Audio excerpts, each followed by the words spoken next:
My name's Nate, and this is Heavy Pedal Garage. So guys, it's been a long haul getting to this point. Getting that bumper done has been a huge milestone. 7 years I've been working on this car. If you want to check it out, go back to the Frankenbird video. I kind of do a really good overview of all the work that's been put into this machine. But to get to this point, each one of these body panels has been worked over. The door gaps has been worked over. The hood, repaired the corners and the fins. Got it all blocked down first round. Bumper. The trunk. Did all the gaps on the trunk. Got my spoilers lined up. Patches in the bottom of the front and rear of the wheel well. The bottom of the fender on both sides. The rockers were in good shape.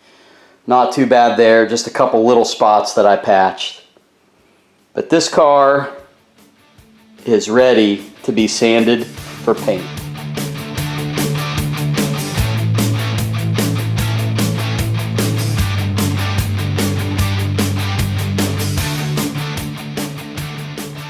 So I've been thinking about the car, I've been thinking about the channel over the last couple days since we got that bumper done. I'm trying to think where I want to go from here.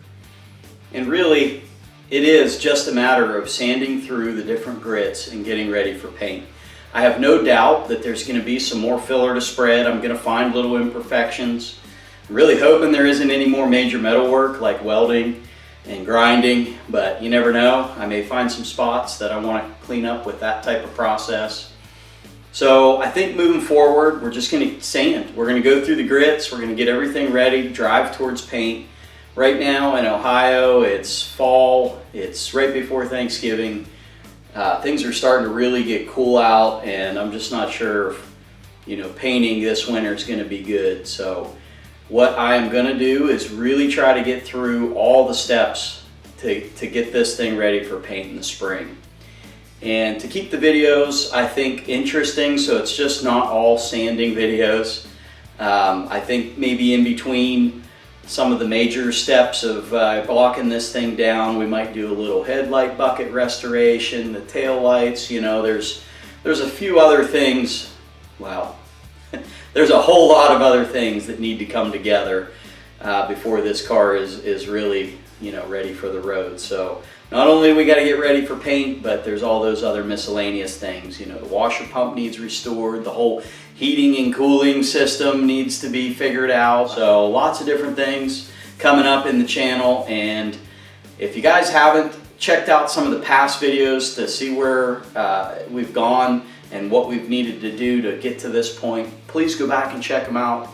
And if you're interested in this kind of thing, definitely subscribe and follow along as we build this car. Which part of this car am I going to sand first? Well, I was talking to my kids about it, and my oldest makes sense. So the overall contour of this roof is pretty continuous. I mean, there's not a whole lot of complicated arcs in this thing. So what I do with this long block is just have my paper on kind of loose, because when you flex the block, you see how the paper bundles up? You don't really want that to happen. So what you want to do here is leave your paper kind of loose. I'll stick it on one end, and then I'm going to lay it on the roof, let my paper drop, and then as I am sticking the paper to the block, I'm just kind of arcing the block to match the contour of the roof. And then we can start getting this baby down and level.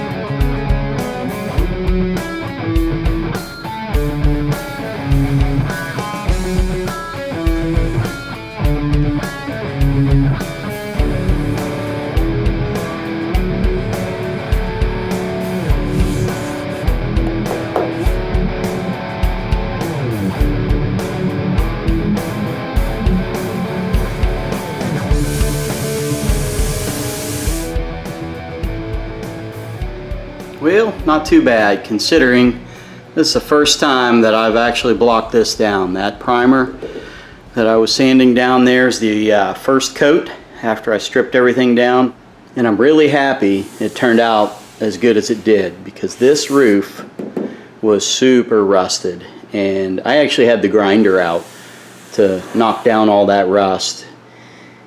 So I didn't really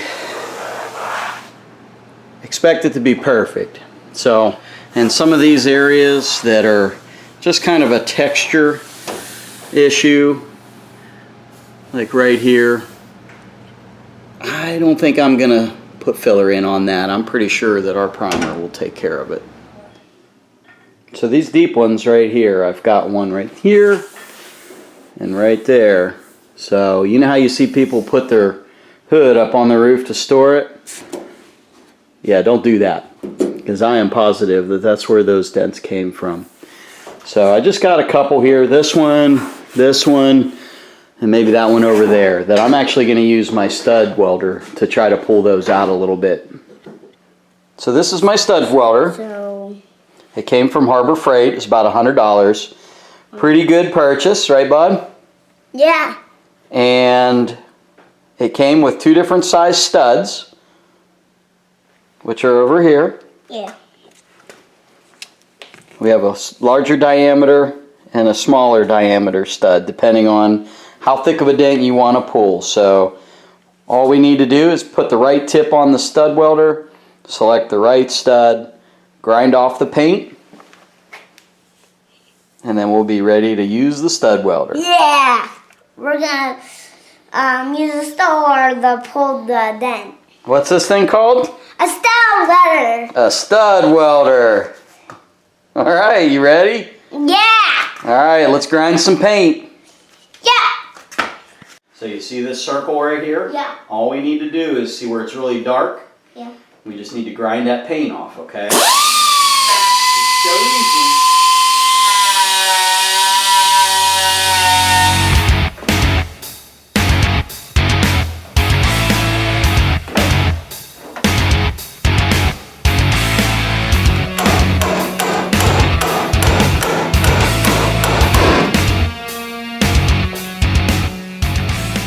Now that we got our dent pretty much out, we could wiggle this off, but don't do that. I've done that before, and you can actually redent the area that you've got. I've torn metal one time trying to rip this thing off, so just use your cutoff wheel and go ahead and just zip it off.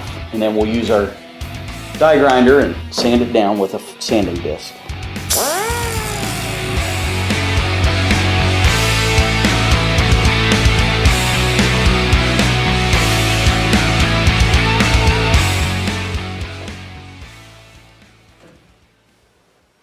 So I've got just a little bit of a crest right there.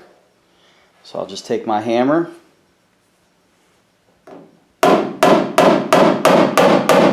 Tap and feel. So there you go. That feels pretty good. It's not perfect. I still put a little bit of filler over there, but it's not deep like it was. It'll just be a real fine skim coat. So I'm going to go ahead and work over a couple more of these deep spots here with that stud welder, and then we're going to be ready for some filler. So stick around. If you haven't subscribed yet, please consider doing so. And I really appreciate everybody following along here, so hit the like button as well. So now that that part's all done, I'm just going to go ahead, take my sanding disc. I think I got 36 grit on here, something rough, just to rough up those spots where I'm actually going to apply filler, give it a little bit of tooth so that I can get that spread and then sanded down. And ultimately, we're going to prime this thing again, I'm sure.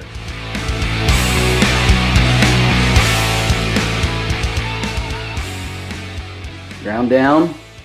Got my tape on there just because I don't want filler to be wrapped over the edge, causing me problems in my window channel. You can see where it's still a little bit wet. I went ahead and just wiped down the areas where I'm actually going to apply filler. Didn't wipe down the whole thing. But let's get ready to mix this stuff up. And then we're going to go ahead and throw it on there. See what happens.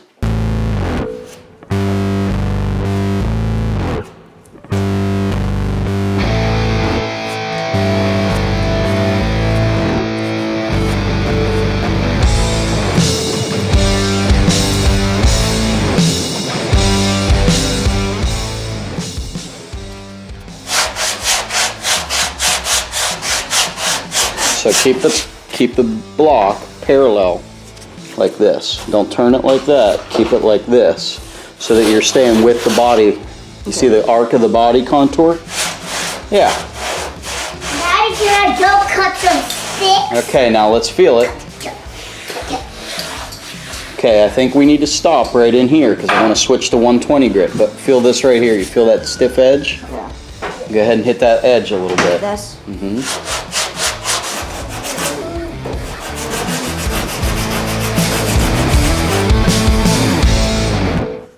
Why? Link in the description if you're interested. Teespring store, logos, cool stuff, support the channel. So miraculously, I got this all straightened out in just 2 different wipes, which is rare for me. Usually I'm in the average of, 6, but it's all good. I think when I get the primer on there, everything's gonna come out.